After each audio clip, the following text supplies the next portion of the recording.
राम राम। आप सभी के अंदर विराजमान मेरे परम पिता परमात्मा को मेरा कोटि कोटि नमन। हमारा सतगुरु सुखराम जी महाराज के ग्रंथ में तात्या का संवाद चल रहा है। तात्या और सतगुरु देव के बीच में ज्ञान चर्चा चल रही है, जिसमें सतगुरु देव राम जी और उनके गुरु वशिष्ठ जी के बीच में जो ज्ञान चर्चा हुई है उसकी सब बातें बता रहे हैं। राम जी अपने गुरु वशिष्ठ जी से उस पूर्ण ब्रह्म की बात पूछ रहे हैं कि उस पूर्ण ब्रह्म का सुख और आनंद कैसा है, क्योंकि वशिष्ठ जी उसे बार बार यही कह रहे हैं कि हे राम, तुम ही ब्रह्म हो, तुम ही इस संसार में आते हो जाते हो, सबकी रक्षा करते हो, सब देवी देवता मनुष्य सब तुमको नमन करते हैं। लेकिन राम जी इस बात को मान नहीं रहे हैं। वो कहते हैं कि संसार में जो पूर्ण ब्रह्म है वो न तो किसी को मारता है, न किसी की सहायता करता है, न जन्मता है न मरता है, वो आनंद रूप है। ये बात सब संत कहते हैं, लेकिन मेरे अंदर तो सुख दुख सब कुछ समाया हुआ है, मैं पूर्ण ब्रह्म नहीं हूँ। जब राम जी वशिष्ठ जी की बात नहीं मानते हैं तो फिर वशिष्ठ जी हार कर राम जी को पूर्ण ब्रह्म का ज्ञान दे रहे हैं कि हे राम, सुनो, इस संसार में ये जीव 5 तत्व के साथ इस होणकाल के पद से आ जाता है। होणकाल का मतलब मैं आप लोगों को बहुत बार बता चुकी हूँ। होण का मतलब होना, काल का मतलब खत्म हो जाना, यानी जिसका जन्म होता है और फिर वह काल के घेरे में भी आ जाता है। काल यानी मृत्यु, यानी हो जन्म और मृत्यु, ये जीव के साथ हमेशा लगा रहता है। और मनुष्य का ये जन्म मरण तब तक नहीं खत्म होता जब तक कि उसकी आत्मा उस सत्स्वरूप परमात्मा में नहीं समा जाती है। और पूर्ण पद में जाकर इस आत्मा का ये जन्म मरण खत्म हो जाता है। फिर वो तीनों लोकों में किसी भी रूप में वो आत्मा जन्म नहीं लेती है। तो यहाँ एक ब्रह्म, दूसरा ब्रह्म की इच्छा, यानी पार ब्रह्म के 2 पद हैं। एक से ये जीव संसार में आता जाता है और दूसरे में जो सत्स्वरूप का पद है, जिसमें इस आत्मा का जन्म मरण खत्म होता है, आत्मा फिर उस पूर्ण ब्रह्म की प्राप्ति कर लेती है। तो इस तरह वशिष्ठ मुनि जी राम जी को सारा ज्ञान दे रहे हैं कि ये संसार में जो भी तुम देख रहे हो वो सब माया है। जीव ही जीव को मारता है, जीव ही जीव का आहार करता है, सारा झगड़ा इस जीव का ही है। जीव की ही जीत होती है, जीव की ही हार होती है, और जीव ही जीव की सहायता करता है। तो ये सारा संसार का व्यवहार है, बस इस बात को समझो। तो राम जी कहते हैं कि हे सतगुरुदेव, इस महिमा से क्या मिलने वाला है कि कौन अधिक है कौन कम है। संसार में सुख दुख तो हमेशा लगा रहता है, लेकिन मुझे पूर्ण ब्रह्म उसका भेद बताइए। तब वशिष्ठ जी कहते हैं, वशिष्ठ मुनि तब बोलिया, रामचंद्र सुन भेव, पार ब्रह्म तब भास सी, अंतर करस्यो सेव, अंतर करस्यो सेप, आप ही को जो हो। वशिष्ठ मुनि जी राम जी से कहते हैं कि हे राम जी, तुम उसका भेद सुनो, उस पार ब्रह्म पूर्ण ब्रह्म का भेद कैसा है। उसका अनुभव तुम्हें तब होगा जब तुम अंतर में सेवा करोगे। मनुष्य ज्यादा करके परमात्मा की प्राप्ति के लिए बाहर जितने भी कर्म कर सकता है सब करता है। इस शरीर से जितने भी कर्म कर सकता है, वो इतनी बात नहीं समझ पाता है कि परमात्मा की प्राप्ति बाहर कोई भी क्रिया कर्म करो उससे नहीं होगी।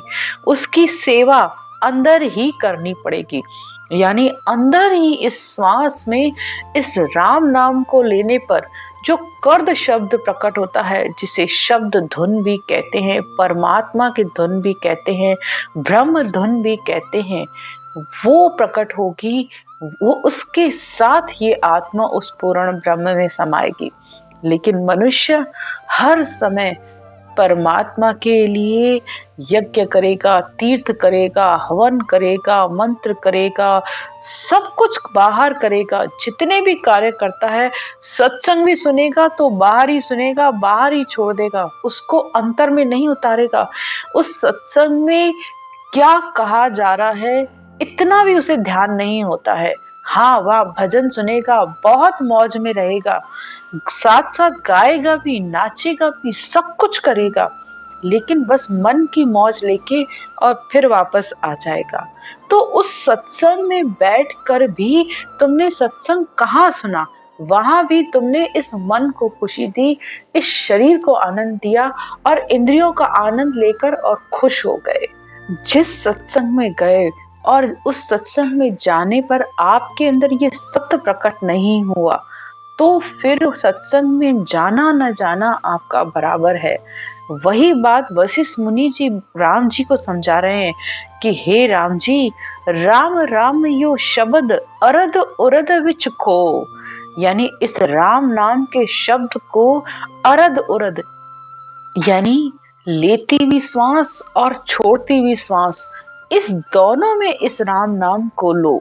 सुखराम कहे सुन तातिया, अखंड बताई सेव, वशिष्ठ मुनि तब बोलिया, रामचंद्र सुन भेव।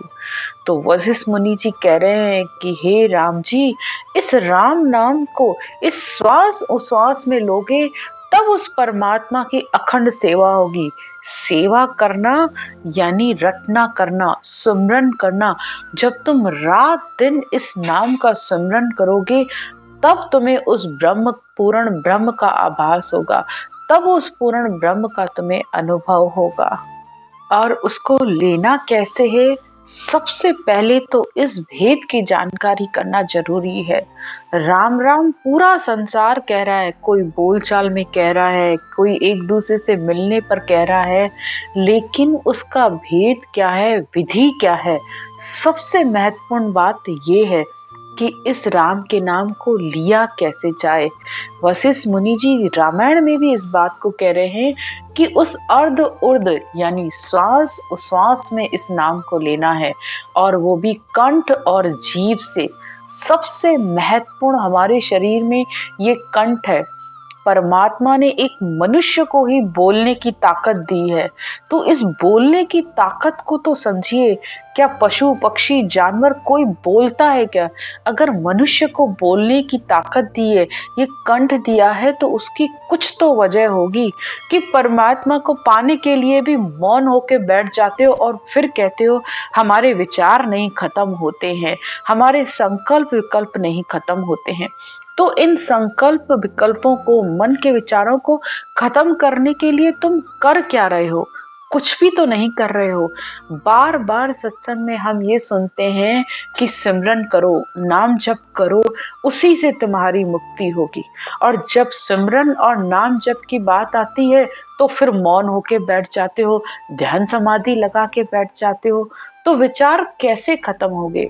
जब तक आप इस मन को काम नहीं दोगे, तब तक ये मन हर समय आपको परेशान करेगा।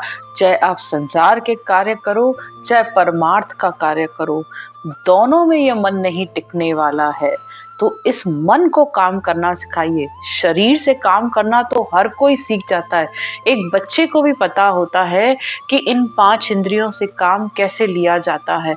इस संसार का भोग भोगने के लिए भी इस शरीर का ही उपयोग किया जाता है, लेकिन परमात्मा प्राप्ति के लिए आत्मा इस शब्द धुन का ध्यान करती है, तो मन इस श्वास उश्वास में इसकी रटना करेगा, तब ये मन के विचार खत्म होंगे। तो इस राम के नाम को मुंह खोलकर कंठ से लो, जैसे राम राम राम राम राम राम राम राम राम राम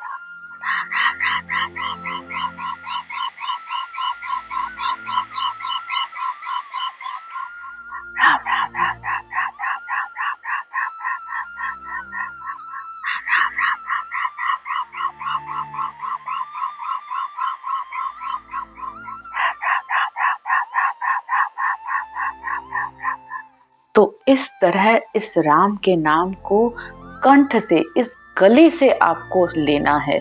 जब इस गले से और जीभ से आप लोगे तब ये धुन के रूप में प्रकट होता है। बस इसी बात को वशिष्ठ मुनि जी राम जी से कह रहे हैं, राम राम पद शिवर अरद उरद मन लाओ। यानी राम राम के नाम को सिमरो और फिर अरद उरद यानी इस श्वास में, अपनी इस जो आती जाती श्वास में है इसमें अपना मन लगाओ। सुरत निरत धर माए करद वो नाम जगाओ। और सुरता और निरता को अंदर अपना ध्यान दो और इस कर्द यानी इस शब्द रूपी धुन को, ये नाम अंदर जगाओ। यानी जब तुम श्वास पर श्वास में इस तरह इस राम के नाम को लोगे तब ये सच शब्द, ये ब्रह्म धुन आएगी। वाके संग तुम होए ब्रह्म को देखो जाए। वाके संग यानी फिर जब ये शब्द धुन आ जाएगी तब उसका संग करके तुम उस पूर्ण ब्रह्म को देखो। पार ब्रह्म को चैन 10वें द्वार के माई। जो पार ब्रह्म का अनुभव है वो तुम्हें 10वें द्वार पर होगा। अब वशिष्ठ मुनि जी राम जी को ये केवल ज्ञान दे रहे हैं, तो आप इस केवल ज्ञान का महत्व समझिए, कितना उच्च ज्ञान है। सिर्फ अंदर जो भी करना है अंदर करना है, बाहर आपको कुछ करना ही नहीं है। इस श्वासों का मंथन कीजिए, अपनी सुरता निरता अपने इस श्वास पर लगाइए और मुख से इस राम नाम को लीजिए। आगे सतगुरुदेव कहते हैं, सुखराम कहे सुनता तिया याविद दी गुरु लाए। रामचंद्र तब हर्ष के बैठा ध्यान लगाए। तो जब वशिष्ठ मुनि जी ने राम जी को ये सिमरन की विधि बताई तो राम जी बहुत प्रसन्न होकर ध्यान लगाकर बैठ गए। आगे कहते हैं, उलट गगन में चढ़ गया लग्यो त्रिकुटी ध्यान। अब आनंद घट ऊपना फिर नहीं बूझे ज्ञान। फिर नहीं बूझे ज्ञान राज रीता सब छाड़ी। अब हमारे जैसों को ये ज्ञान मिलता भी है तो हम 100 तरीके के सवाल खड़े कर देते हैं। ऐसा क्यों करना है, ऐसे क्यों करना है, यहाँ भी तो ये बताया जा रहा है, वहां भी ये बताया जा रहा है। अनेकों तरीके के भरम खड़े हो जाते हैं। लेकिन जिसको असल में अंदर परमात्मा प्राप्ति की बहुत तीव्र इच्छा होती है तो वो आत्मा तो कभी कोई सवाल नहीं करती है, बस उसे ज्ञान मिलता है और वो धारण कर लेती है। तो रामचंद्र जी को जैसे ही ये ज्ञान मिला उन्होंने उसी समय वो ध्यान लगाकर बैठ गए। तो सद्गुरुदेव कहते हैं कि इस श्वास उश्वास में उन्होंने जैसे ही इस सिमरन को किया, उलट गगन में चढ़ गया। यानी जो बात मैं हमेशा आप लोगों से कहती हूँ कि आप अपने जीवन में 10 मिनट 15 मिनट करके तो देखो। मुश्किल से 15 मिनट नहीं लगते हैं अगर आप सही विधि और तरीके से इस नाम को लेते हो। तो वही बात यहाँ रामचंद्र जी ने भी जैसे ही सिमरन किया तो वो उलट कर यानी आगे के 6 कमलों को पार करके, पीछे पीठ के 3 चक्र पार करके उनका ध्यान त्रिकुटी में लग गया। और जैसे ही उनका ध्यान लगा तो उनके अंदर बहुत ही आनंद आया और फिर उन्होंने अपने गुरु से ज्ञान नहीं पूछा और सारा राजकाज सब रीति रिवाज छोड़कर ध्यान समाधि लगाकर बैठ गए। अब दिन दिन अधिक स्वरूप सुरत आनंद में गाड़ी। अब जैसे जैसे वो ध्यान कर रहे थे उनको उस ध्यान का आनंद बहुत ज्यादा आने लग गया। सुरता यानी आत्मा भी इस आनंद को लेने में बहुत ही मस्त हो गई। सुखराम कहे सुनता तिया राम रया सुखमान। उलट गगन में चढ़ गया लग्यो त्रिकुटी ध्यान। अब राम जी को दिन ब दिन पहले से अधिक और अधिक आनंद आने लगा और वे इस आनंद में हर समय डूबे रहने लगे। अब उनके अंदर किसी तरीके का कोई भ्रम नहीं रहा और न उन्होंने इसके आगे ज्ञान पूछा और समाधि लगाकर बैठ गए। इससे आगे की चर्चा हम कल करेंगे। राम राम।